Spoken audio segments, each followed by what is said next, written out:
If you like the video, make sure to like, subscribe, and comment. For more videos like this, people who don't believe in the paranormal, what unsettling incident convinced you that it was real? When I worked at a public pool, I would work alone after hours, cleaning the building and the pool. One night, around 2 a.m. I'm cleaning the change rooms. The pool has been closed for 4 hours at this time. I hear the sound of a child's laughter and bare feet running across the pool deck. I go out and scan the area. There's nobody in sight. The doors are all closed and locked. There is nowhere a kid could be hiding. There are no wet footprints on the pool deck. I recheck the doors and the security monitors. I am the only person in the building. It was unsettling. When I was 5 years old, I woke up in the night, and my grandma was standing at the end of my bed, wearing a teal blue skirt and a matching blouse.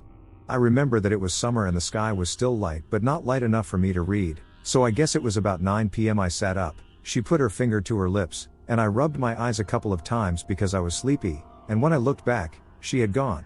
I just snuggled back under my covers, thinking how nice it was to see her because I hadn't seen her for ages, and I hoped she would still be there when I woke up. The next morning, my house was eerily quiet. My mom was in a worse mood than normal, but she had been crying, so I asked her what was wrong. My grandma died the night before. She had been crossing a road after her bingo turned out, and at 8:30 p.m., about 60 miles away from where we lived, she had a massive brain hemorrhage in the middle of the road and didn't even make it to the other side, let alone to my house 60 miles away. She was wearing a teal blue skirt and matching blouse. I was a Yank living in New Zealand in 1983. A friend of mine and I were going on vacation at a bayside campsite near Whangarei. I got there early, and with the campsite looking full, I decided to pitch my tent on a slight hill next to it. Great views. No other people. My friend arrived later and pitched his tent down in the campground by the water. Evening came, and I returned to my campsite on the top of the hill. During the night, I had a nightmare that a hand came up through the bottom of my tent, gesturing like Bela Lugosi's in any of his Dracula movies. I was scared out of my mind. I ran down the hill to my friend's tent, woke him up, and spent the rest of the night there. In the morning, we laughed about it and proceeded to take my friend's catamaran around the point from the bay, around the point, to the ocean, and visit a predominantly Maori town called Ocean Beach. There, we visited an old Maori friend of his. During our conversations, I happened to talk about my nightmare. My friend's eyes opened wide, and she asked me where I pitched my tent. I told him, and he immediately asked me to leave his house. Once outside, he explained that the site where I pitched camp was an ancient Maori burial ground, and I was considered taboo. He pronounced it tapu. Well, he made some prayers over me, and I was allowed back into the house. Needless to say, when my friend and I returned to the campsite, I immediately took down my tent and spent the rest of my time in the campground proper. I believe. Or maybe it was a dream. Oh boy, I have two. I was taking care of my grandparents' cat for the week. There were 2 cats, but one got run over after falling from a tree. I went to feed her. It was probably 9 in the evening. Pretty dark. I had my dog with me. I unlock the door, feed the cat, cuddle a bit with her, and then go away. I close the door and turn the key. The door makes 2 click sounds when locked because the house is an old village house from the late 1800s. I hear the 2 clicks, try to open it, of course, locked. I walk away, and my dog comes with me. 6 steps. I didn't go further. I hear 2 clicks. I turn around. The door opens. I can see how it swings towards the inside of the building. My dog starts growling, getting more and more aggressive. I get back to the door and lock it again. Once again, I go away. Suddenly, my dog fled. Before I even know what happens, the garage light turns on, then the hallway lights as the window gets brighter, then the driveway lamps as well. I noped out and called my dog, who was home already. I came back the next morning. The light was off. The door was unlocked. 3 light bulbs exploded. Number 2. My grandparents visit the Harz Mountains, in Germany, because of the famous witch culture there. They always buy a witch puppet, about 40 centimeters long. They look odd. Big noses, weird eyes. They gave one to our family as a gift, and it stood in the hallway. 1 week. 2 weeks. Nothing happens. 3 weeks. 4 weeks. Still nothing. 5 weeks. I can't sleep or get to the toilet. As I approach the staircase, I can hear a cackle from the hallway below, where the puppet stands. I got back to sleep. The next morning, the puppet wasn't where we had put it. It moved through the hallway, right in front of the kitchen door. We put it back in its socket, and the week counter resets. 2 weeks later, We find it standing in the middle of the hallway. As a tech nerd, I am suspicious and mount an old phone with security camera firmware so that it gets triggered by movement. After 4 weeks of no suspicious activity, the camera manages to catch a clip of how the witch puppet starts sliding over the floor. It goes to 2 or 3 locations and then stands still until the next morning. It got banned from the attic soon after that. We've had it for about 5 years, but when we get there, the puppet is sometimes in another location or softly cackles as we turn the attic lights off. I lived in a haunted house for basically all of my life. It used to scare the heck out of me when I was little, but I basically just got desensitized to it. We always experienced hearing footsteps, voices upstairs when everyone was downstairs, and dogs following nothing around the room. Typical ghost stuff. Some of the stranger experiences include my grandma seeing her mother in her room at night. My mom saw a ball of light floating in our hallway. My brother and I separately heard fingernails tapping on the walls of our bedrooms, and when we called our mom in to listen, the sounds would stop, but as soon as mom left, they would start again. We experienced this at different times, my brother for a week or so and then me, and without knowing that the other one was having the same experience. I had a desk toy in my room that had a little foam ball hanging from a chain on it. My cousin and I were playing video games, and the ball randomly bounced like someone had tapped it from below. The kicker was when my mom started feeling like something was climbing into bed with her. She describes it as like a dog trying but failing to climb up on the foot of the bed. She thought it was my dad moving his feet, but then she felt it when he wasn't there and she was wide awake, so she knew it wasn't him. She kept this story to herself, and then a few days later, my uncle stayed the night in the guest room and described feeling the exact same thing. At that point, my mom waited for a day when everyone was out of the house. She opened up the windows and told the spirit that it either had to leave and move on or it wasn't allowed to bother us anymore. Since then, we've gone from activities every day to one-off experiences every few months. We've been told by several people, who have slept in the guest room and had nightmares about it, that there is a portal in the closet of our guest room. Sometimes I think that spirits just pass through occasionally and cause a flurry of activity. My family owns property with 6 cabins on a lake in northern Minnesota. The cabins were built in the 1920s and were originally constructed to serve as lodging for a camp where opera singers and other musicians would stay. My grandfather purchased the property in the 70s, and while cleaning out some of the buildings, he found some original documents and photographs inside, including 2 of opera singers who used to regularly stay there. He framed both of those women's photos, and they are still hanging in one of the cabins to this day. Anyway, each member of my family would stay in their own cabin, my mom's middle brother and his family in one, my mom and myself in another, her eldest brother and his wife in one, her youngest brother and his family, as well as my grandparents. When my mom was pregnant with me, she stayed in her middle brother's cabin. She awoke suddenly during the night to see the figure of a tall woman with long, wavy hair standing in her bedroom doorway. The figure backed out slowly and disappeared without a trace.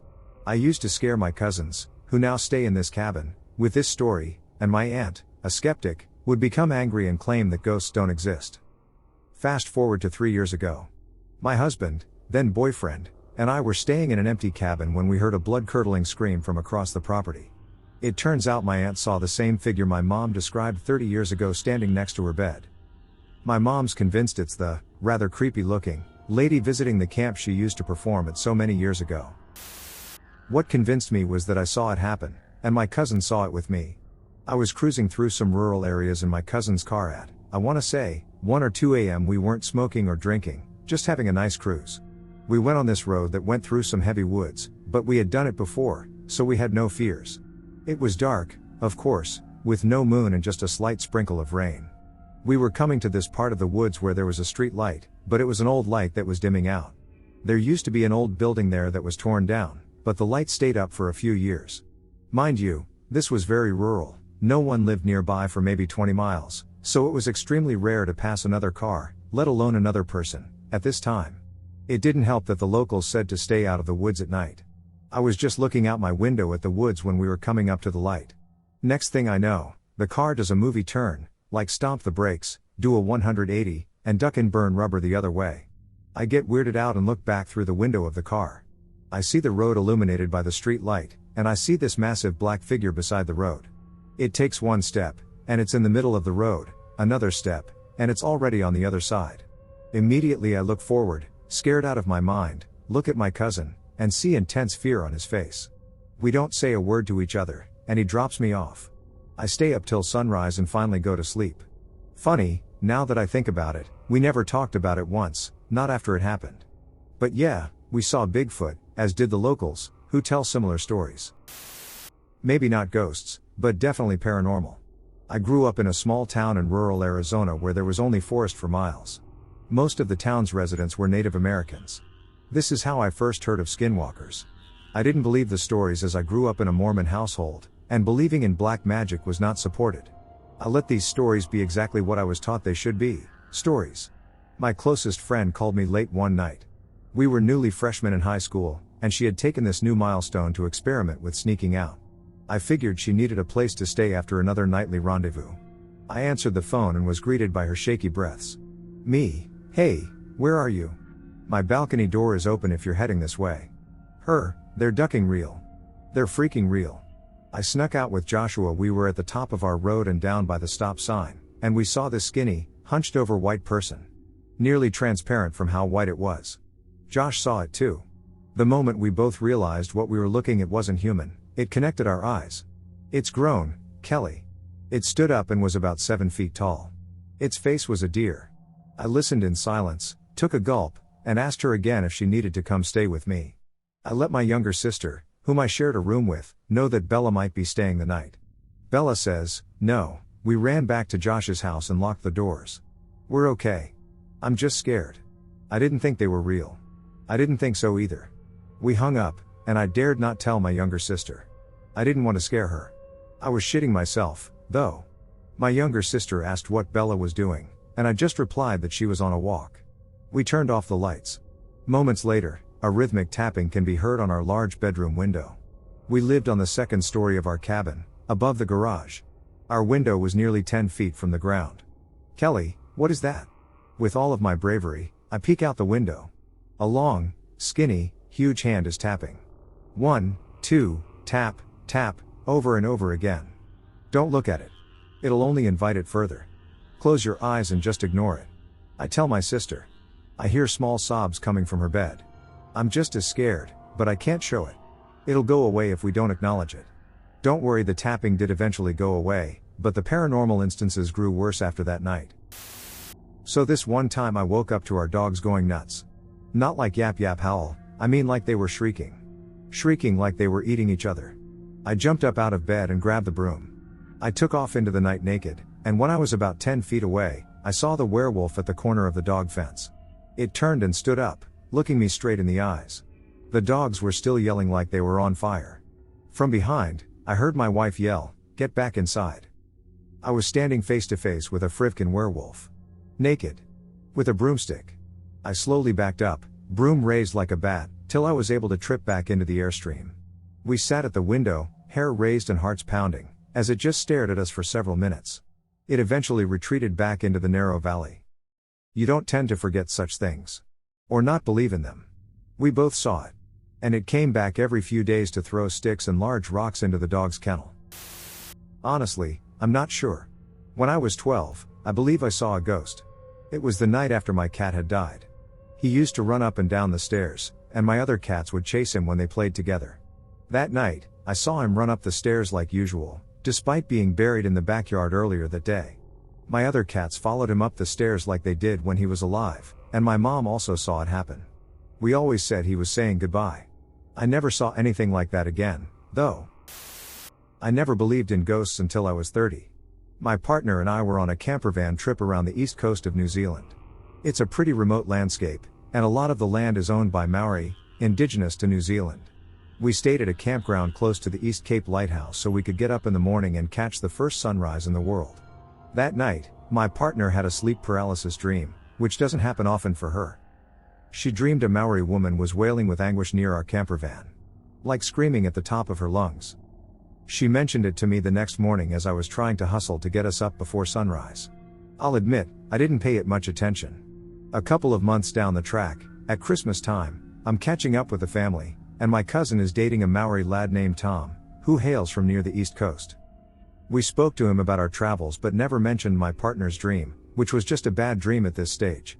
Tom brought up the fact that the lighthouse was meant to be haunted and asked us if we had seen any ghosts. Because I need absolute proof before I subscribe to the notion that ghosts exist, I pressed him for details about the haunted lighthouse before telling him about my partner's dream. His response was, "The lighthouse is haunted by a Maori woman whose husband sailed off to sea and never returned." Neither me nor my partner had ever heard this story prior to our travels. How can that be explained? It happened to me when I was visiting friends in another state. They took me to see their friend's bar/gaming hall, a place for food, drink, board games, etc., not gambling. The building was at least 100 years old. The owner took us to see that he had renovated a back room so he could expand the business. It was a large room with fresh paint, wallpaper, and carpet. We all stood just inside the door of this room, talking. A young man, no older than 25, came in behind me, dressed in a mime outfit. It made me think of the 1970s. I thought he worked for the bar or gaming hall. My back was actually close to the wall.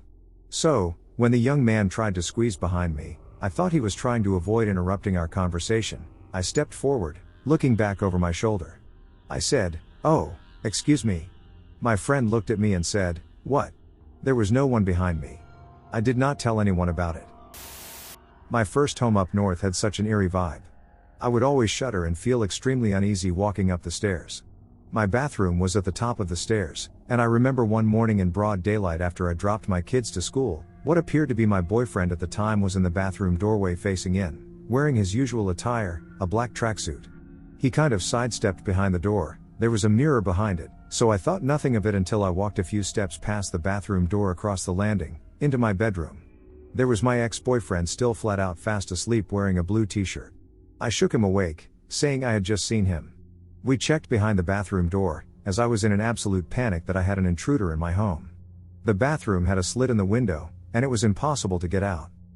When I got friendlier with the neighbors, they told me that the house had been left empty for a couple of years.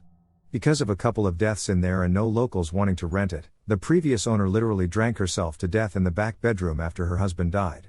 Their son, who was on drugs and deeply troubled, left the house and hung himself on the top of the stairs within a few weeks. He was apparently the same height, color, and aesthetic as my ex-boyfriend. No matter what he was doing, he also wore a black tracksuit.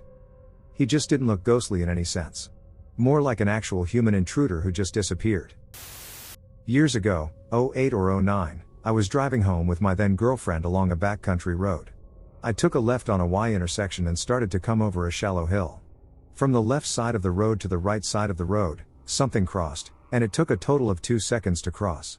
It was a black shape about 4 to 5 feet long and 2 feet tall. Separated from the ground by about a foot of air. It was nearly opaque and black, smoky, and solid, not a puff of smoke being swept by the wind. The entire perimeter of this figure was lined with swirling, wispy, smoky tentacles. In the first split second, I thought it was a panther because of the long, dark, and low profile, but it became obvious in the next split second that it was not. It hit the shallow, empty ditch on the right shoulder of the road and dissipated. There was no tall grass to disappear into. After about 5 seconds of stunned silence, I asked my girlfriend if she saw it. She said she didn't want to talk about it and never wanted to address it again. This thing almost looked cliché, evil, creepy, or bad. There is an old cemetery in the foundation of a burned-down church in the direction this figure came from, about 100 yards down a road with several houses. The crazy thing is, I saw this back in 2008 or 2009. I saw the same thing just about 2 months ago in the same spot. After all that time. I literally yelled Mother Ducker when that happened. I don't know if it was a ghost or some type of supernatural non-human creature. My money is on an interdimensional being. I ain't lying. Seeing it with someone else and then seeing it again years later really drives it home to me. I don't know if there is an afterlife or a supernatural realm. I do know there is something else there. Maybe science hasn't caught up enough to offer an explanation yet, if it ever will. I truly believe that I saw one once. One night I was woken up at around 1 a.m. by a ghostly pale arm and hand slowly pushing open my squeaky bedroom door. The hand was quite high off the ground, which was odd because my husband wasn't home and the only other person in the house was my 2-year-old son. I called out to my son, but there was no answer. I got out of bed and left my room, only to see that there was no one in the hallway. I switched on the hallway light and noticed smoke coming from my son's room at the other end of the hallway. I rushed over to his room and saw that he was fast asleep and still neatly tucked in under his blankets. His bed lamp was on as usual, and his bedroom window curtain had somehow ended up inside the bed lamp, which was open at the top, and the curtain had begun to smolder, which was responsible for the smoke. It looked like it was about to catch fire at any moment. I removed the curtain from the bed lamp and potentially saved our home from burning down and my son from getting killed. I still don't know whose hand it was that opened my bedroom door. I like to think that it was a guardian angel or a ghost. I told my pastor about this experience, and he warned me that it could be an evil spirit trying to trick me into trusting it. My Navajo friend told me the truth about skinwalkers. It's not as outrageous as most stories make it out to be. She told me a story about a couple on the reservation who had a baby who, after having people over, got really sick really fast. They noticed the baby's hair had been cut off in one area.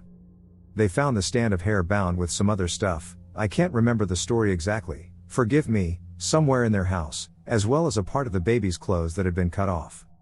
I think she said that they had to burn it to stop the curse, but she basically explained that skinwalkers are witches. If I remember correctly, they cannot leave the reservation either. I also had a therapist who was Navajo, and she refused to even say skinwalker because they believe it attracts them to you. We live in Utah, BTW. Where Skinwalker Ranch is. That place is so weird to me. When I was about 18 to 20 years old, I was driving down the highway in my hometown in the middle of the day. It's a 4-lane, 2-lane highway in each direction, decently sized, and usually pretty busy, especially during the day, which is when this occurred. So, I was in the fast lane about to pass a car in the slow lane. It was an early 2000s Jeep, and although there were other cars around, there weren't any right close to me or for a bit behind and in front. Well, as you do when you pass a car, sometimes you look at the driver of the vehicle. When I looked over at him, he turned his head to look at me, and his jaw was moving violently up and down and back and forth and stretching in all directions so fast it was blurry. It was almost like the mouth of the screen mask, or when in movies a character is able to see a demon possessing someone that others can't see. Or something. So I looked away, and when I looked back again, he was just normal and smiling at me with this pleased look on his face. So messed up. I'm from Texas, and my husband is from Maine. We both live in Texas now, but during the summer we attempt to escape the heat and visit his family in Maine for a few weeks.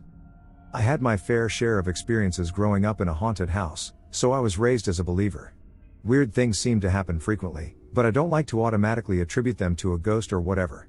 I like to think that I'm a fairly logical person, and I like to try to debunk weird stuff. That being said, my husband is pretty skeptical and doesn't spook easily. So that makes this story even more interesting. Around 11 p.m. one night during one of our main trips, he and I were sitting on my father-in-law's front porch and were just chit-chatting. The porch is raised and looks down over a backyard that runs to the tree line at the edge of thick woods. We were just hanging out, sober, I might add, when we heard what sounded like an adolescent voice singing scales. La la la. It was just background noise, and honestly, we were so used to living in an apartment in the city back home that we didn't really think anything of it. In fact, we were annoyed. My husband actually said, "Do you think he knows we are here?" That could be awkward, I laughed, and then I realized what we were listening to. We were hearing what sounded like a boy in the woods late at night, walking back and forth in the dark woods, singing scales over and over, in pitch black. My husband was still bent on the idea that he should give the guy some warning that he had an audience, so he sang a tune of scales back to him. La la la la la la la. La, came the response from the trees. It sounded like whoever it was traveled from deep within the woods to instantly stand right at the tree line beside us. It was loud, and it sounded as if whoever or whatever it was had instantly covered a huge amount of space to go from somewhere in the woods to just a few feet away from us. We both instantly had the fight or flight response, and, without even thinking, we both jumped up as if we were going to run into the house. Something about it felt weird, and we had flipped a switch from harmless, awkward fun to terrified. "There's a house back there, right?" I asked my husband. "There has to be," he said back. We were spooked and went in the house anyway. We both couldn't stop thinking about it, and suddenly the details began to sink in about how weird it actually was. First, if that was an actual person, we would have heard them stomping around in the woods. It sounded as if they were pacing back and forth over an area of about 20 feet, and the woods were thick. You couldn't walk through them without cracking leaves and twigs. Second, there were no lights through the trees. If that was actually a 12 or 13-year-old boy, unless he had night vision, he would have needed a flashlight to accompany him, especially if he was taking careful steps to not make a sound. If there had been a flashlight, we would have seen it in the dark. Third, how did he instantly cover that much space to get right beside us at the tree line? I know that voices can be carried on the wind, but there was no wind that night. It also sounded enough like a real person, not a floating voice on the wind, that we both automatically assumed there was actually a boy out there. Lastly, We asked my father-in-law just where his neighbors lived in those woods. He just looked at us and said, "I don't have neighbors. There's no house back there for miles." People in Maine don't tend to have close neighbors, but the next day we went back and checked anyway. There was no sign of people anywhere. I'm staying in a cabin in northern Minnesota with my family. I and my siblings slept in the living room. I was on an air mattress. In the middle of the night, I roll over, open my eyes for a split second, and there's a little girl in a white dress with a bob haircut standing at the foot of my bed. She reaches her hands out towards me. I freak out, roll out of bed onto the floor, and wake my brother up, who was sleeping on another air mattress above me. I frantically tell him to look at the end of my bed, but he sees nothing. I look back and see nothing as well. I immediately thought I must have been dreaming, didn't think much else of it, and went back to sleep. The next day, I hadn't mentioned this to anyone else in my family because I thought it was a dream. Out of nowhere, while we are driving as a family, my sister says, "You're not going to believe what I saw last night." She then goes on to explain how at night, when me and my brother were in the other room and she was in the living room trying to fall asleep, she all of a sudden saw a very large man standing by the door, and she saw two little girls that looked like twins in white dresses with bob haircuts holding hands and dancing in a circle in the middle of the living room. She was so scared that she hid under her covers and just prayed until she fell asleep. At that moment, I was like, holy shit. She just described the exact same girl that I saw. I then told the rest of my family what I saw. Needless to say, nobody slept well in the cabin that night. Years ago, I almost froze to death in a cabin. I was deep in the mountains in a little hut that was set up for long hikes like mine. At some point in the night, the wind threw open the door, and all the heat I had made with the furnace was gone. I woke up so cold that I thought I couldn't move. I had a strangely calm feeling, and I was pretty sure I would just freeze to death. I even had some weird, vivid visions of the next hikers walking in to find my blue corpse. After what felt like an hour of going in and out of consciousness, I started feeling really warm, and the night suddenly became as illuminated as day. The door, flapping in the wind, gave me short glimpses of this tall, slender, glowing figure with long hair standing in the snow. I had an undying urge to get up and talk to them. So I got out of my sleeping bag, and without throwing on my external layers, I walked out into the blizzard and looked up at this glowing woman. She was taller than anyone could be, and she just looked down at me, smiling. I walked around the woods with her for a while, then made it back to the cabin and fell asleep. I think it was all a dream or a hallucination, but in the morning the furnace was burning wood had been chopped in front of the cabin, and a fire had been started. When I was a child, I always had bizarre dreams where I had a friend named Michael. He was a young boy a few years older than me, and we always played games and had fun. When I told my parents, they didn't seem to care too much until I described him. Unbeknownst to me, Michael had the same name and appearance as my uncle, who died in a boating accident as a child. His death devastated my grandparents, and so my family never displayed photos of him, which freaked my mom out. How did I know what he looked and acted like if I'd never seen him? After a couple weeks, my family decides to light some candles and pray in an attempt to exorcise him, I guess. When I went to bed that night, I had a dream where a very serious Michael offered me some candy. It looked like a red jawbreaker, and he kept insisting over and over that I eat a piece of candy. Seeing him so serious scared me. He'd always been so happy and playful, so I declined his offers. The last thing I remember before waking up is seeing how sad he was. That was the last time I saw Michael. When I told my mom, she looked relieved and told me, "That was him trying to take over your body." No one's talked about it in around 15 years, so I'd have to ask my mom about the story again. I was 12 and woke up in the middle of the night. My door, which is usually closed at night, was wide open, and I could feel someone glaring at me. I looked up to see a tall man right outside my room looking towards me. He seemed really angry and would just keep staring. Although my dad is short, I just assumed it was him because he's the only other male in the house. I called out and asked him what was wrong. There was no response. It only took me a while to notice that something was seriously wrong, and I got so scared that I hid under the covers, praying the figure would go away. Now that I think about it, why the duck didn't I scream for help? I guess I was just scared senseless? I was crying and shaking under my covers when I started to feel as if he wasn't looking at me anymore. I looked out from under my covers. And he was right in my face. JK, the figure was nowhere to be found. So I ran out of bed, locked the door, and shoved my chair under the handle. Like that would stop a supernatural entity. I guess I fell asleep somehow after that terrifying incident because I woke up to my mom pounding the door and screaming for me to open up. I was scolded for locking the door like that, and just to check, I asked my dad why he was staring at me in the middle of the night. He had no idea what I was talking about. Living in my first one-bedroom apartment confirmed that there is paranormal shit in this world that defies explanation. This is one of many events that took place there. My boyfriend, now husband, was sleeping beside me. My bare feet were sticking out of the blankets, and something had a hold of my right foot just under my big toe. Not painfully, just gently holding on. I did not look down. I pulled the covers over my head. Freaked me all the hell out and lasted a good 5 minutes before whatever it was let go. I didn't say anything to my boyfriend. 2 nights later, it happened again. This time I was dead asleep, and the feeling woke me up. Again, I freaked out, but I looked down to my feet, and nothing was there.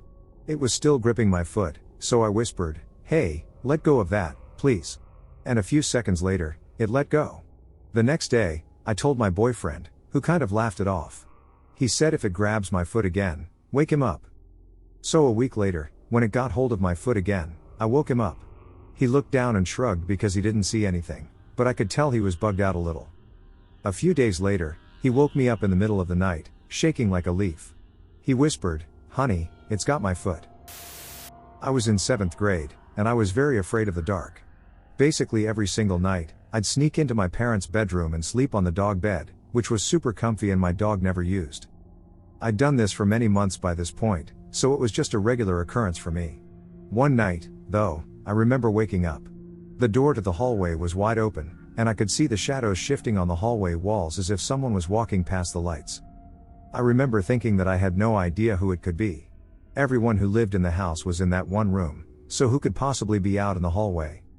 Out walks an incredibly tall, vaguely humanoid creature that looks like it was made of black smoke, and it just casually walked into the room like it owned the place. My body immediately went limp, and I slumped up against the wall. I had a strange feeling as if I was teleporting back and forth with an incredibly loud whirring sound as if I were in a wind turbine. Eventually, everything just stopped. I got up from my slumped position and looked around the room. Nothing out of the ordinary. Needless to say, I climbed into bed and didn't sleep the rest of the night. I had no idea if this was actually a ghost or demonic entity or if I had an incredibly realistic dream that I couldn't remember waking up from. I go camping and multi-day hiking as a hobby. I've been stalked by a mountain lion before and have been hopelessly lost 100 miles from anything, so I know the woods. The weirdest thing I've ever heard was wailing in the night. I don't know what this thing was, but I woke up around 2 a.m., my fire had died, and there was an overcast, so it was pretty much completely dark. I was camped in a ravine-like valley, cutting through the mountains of Tennessee. This noise was in the valley, coming right at me from some distance over 500 yards. It really sounded like a man yelling in deathly agony. If you've ever heard somebody yell who is passing due to trauma, that is how it sounded. It's an odd and unsettling thing to describe. Anyway, I was lying in the dark, gun in hand, while this thing was getting closer and closer. Within 300 yards, it stopped wailing and left me in silence. A couple minutes after it stopped, I could hardly make out a figure in the dark about 25 yards to my right. Whatever it was tall, at least 5 feet tall, and it was moving roughly west to east at a pretty good pace, making absolutely no noise as it went. It seemed to be gliding along. There was no lateral movement with this thing. It just went by, and I heard it wail a couple more times far down the valley.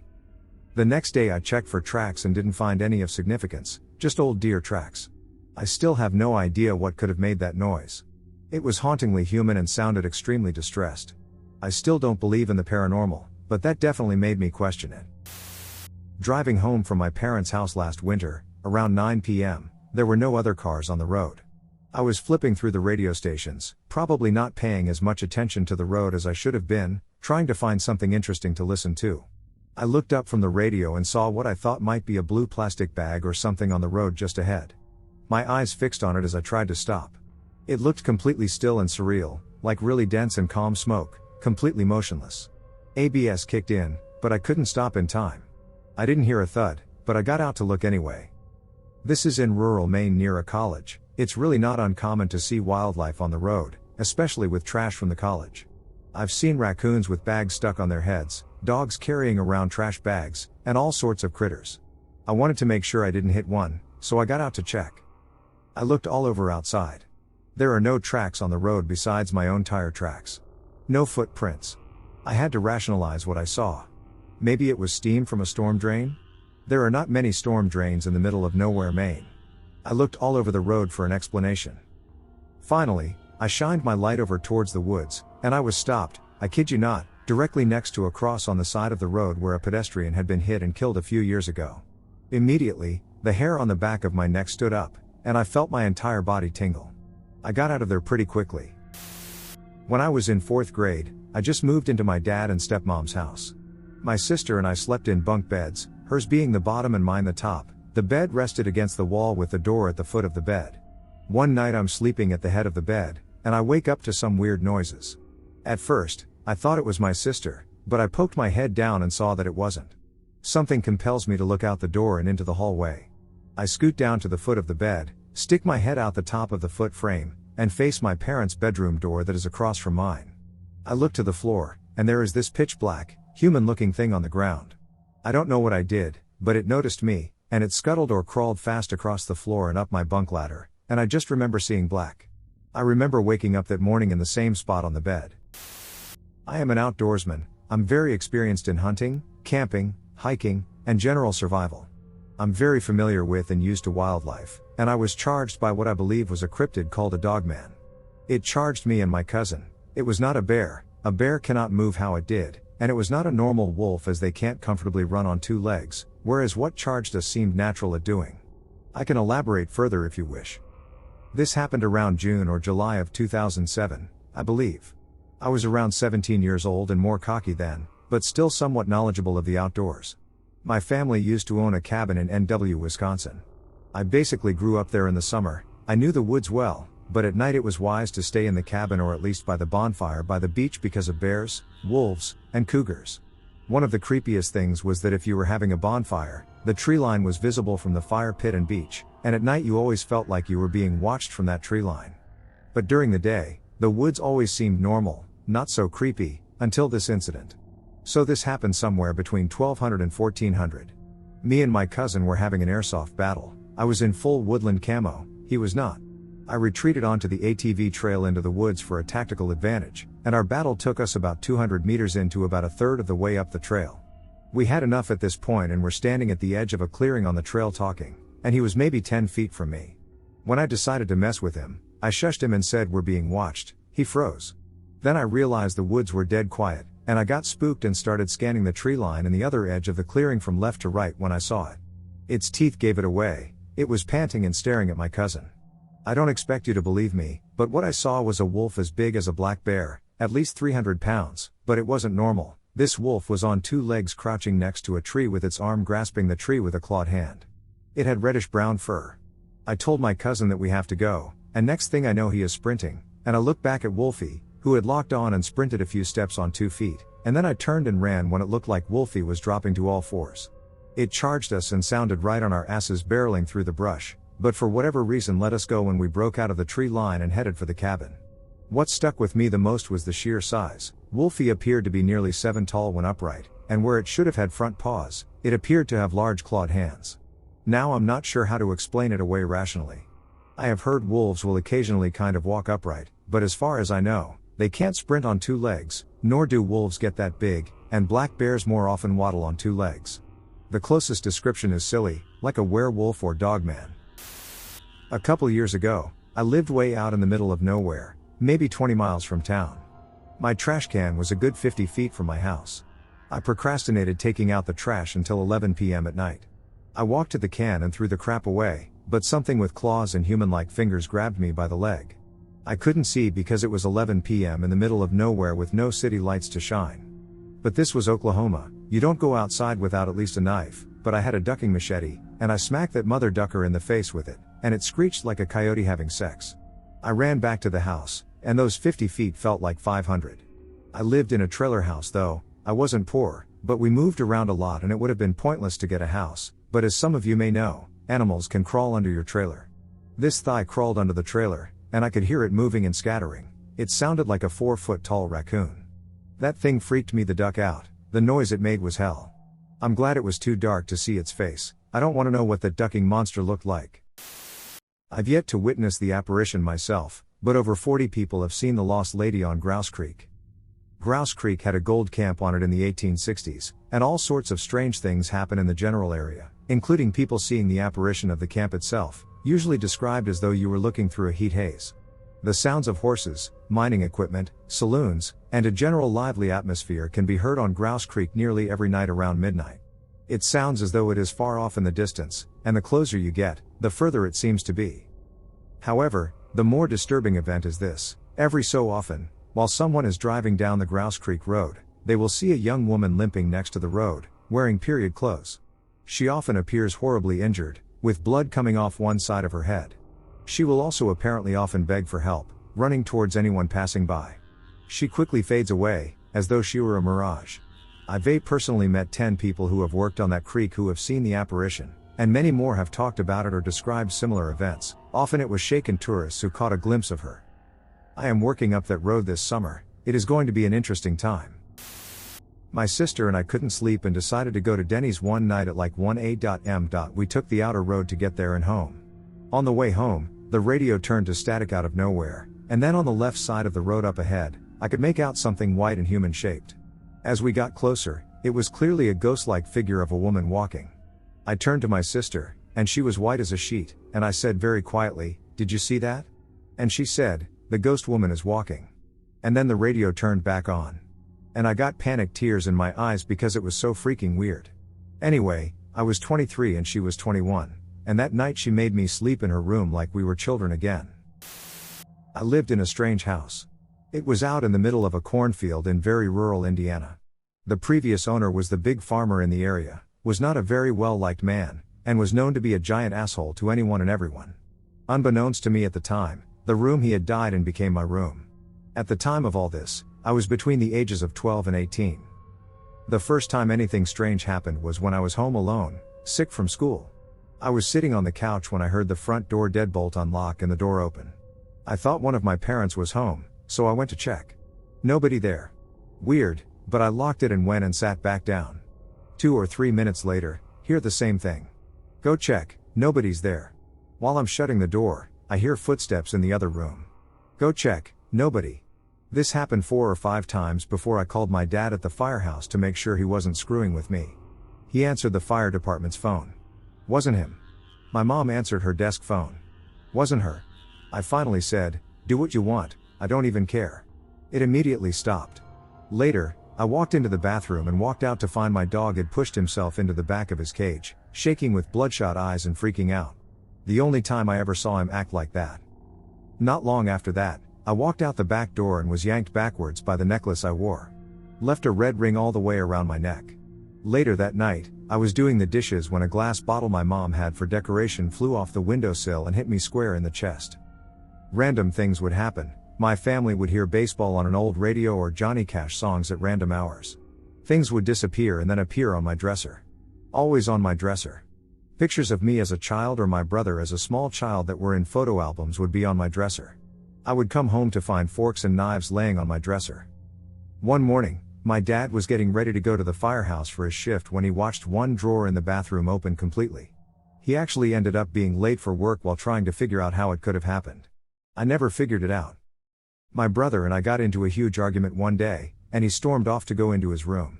Right as he was about to step into his room, the door slammed in his face. Actually caused his nose to start bleeding. I had a friend wake up to a man staring at him from the corner of the room. Occasionally, there would be footsteps that would start in the living room, walk down the hallway, and stop at the doorway to my bedroom. Then, 15 or 20 minutes later, walk back the same way. One night, I had gotten up to go to the bathroom when the footsteps came down the hallway towards me. I booked it into my bed. They stopped at the doorway. I never figured out why this would happen.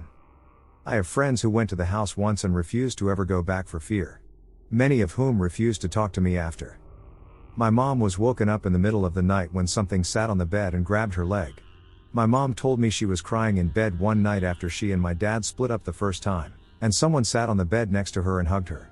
She thought it was me until she opened her eyes and saw no one. After my parents finally divorced, my dad and I were telling his girlfriend all these stories. She refused to believe us.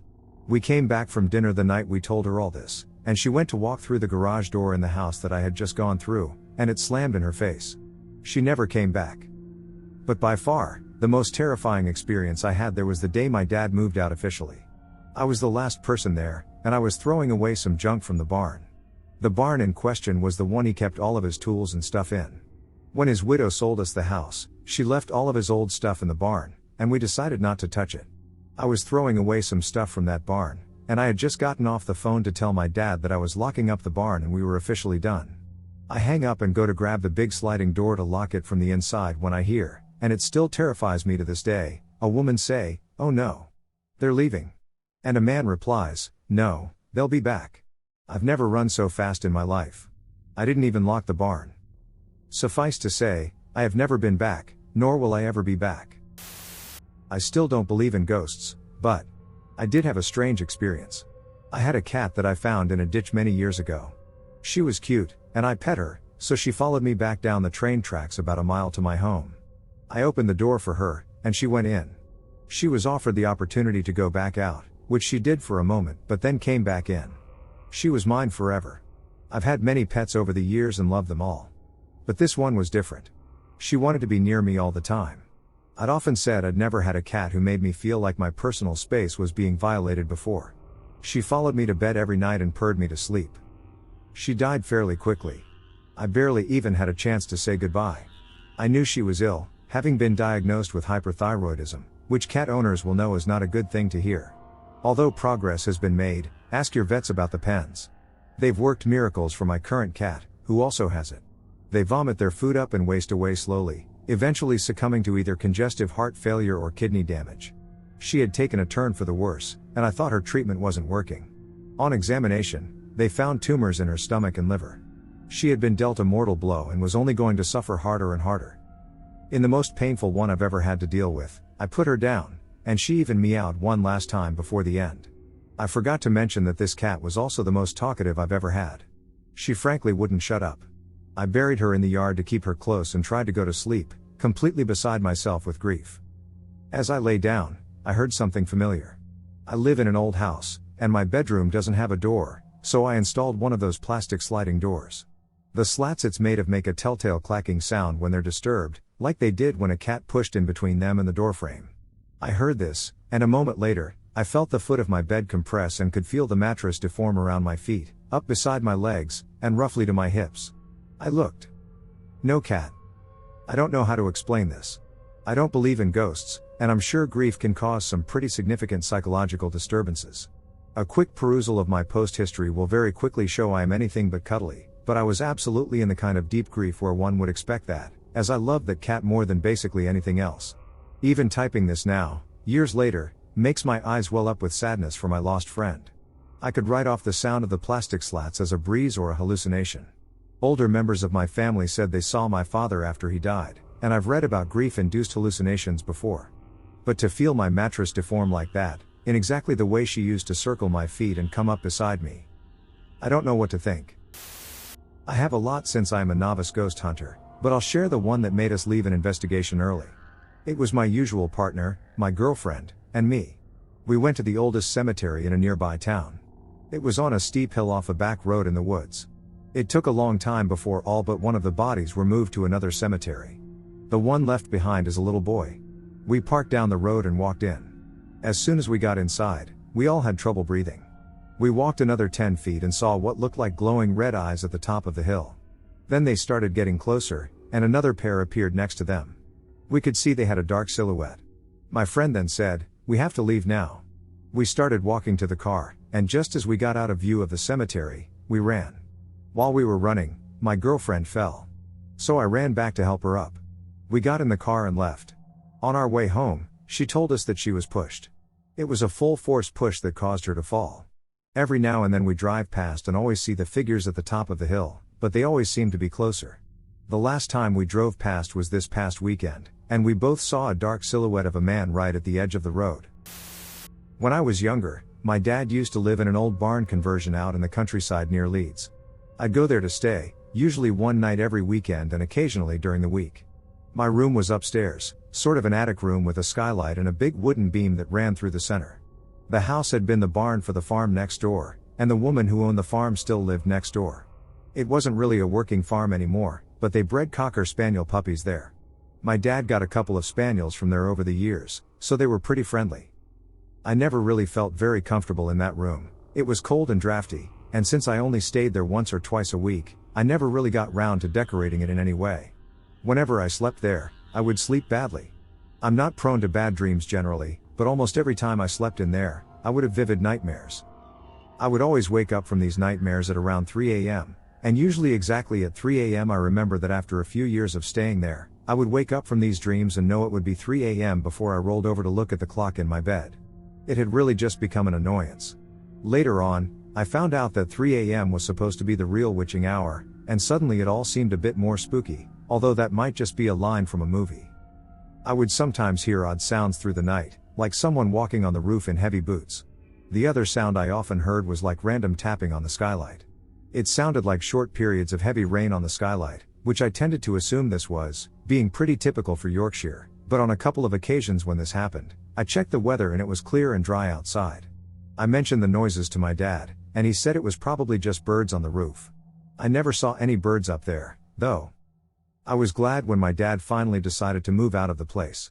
I was having a drink with him a couple of years ago, and he was talking about how he thought the place was haunted. He'd had a few weird things happen there himself. I mentioned my room, and he told me that he agreed that it was spooky and that he'd once come back home and found the skylight wide open.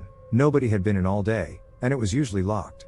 Too heavy for the wind to have blown open. He also decided that now he felt comfortable telling me the story behind the house.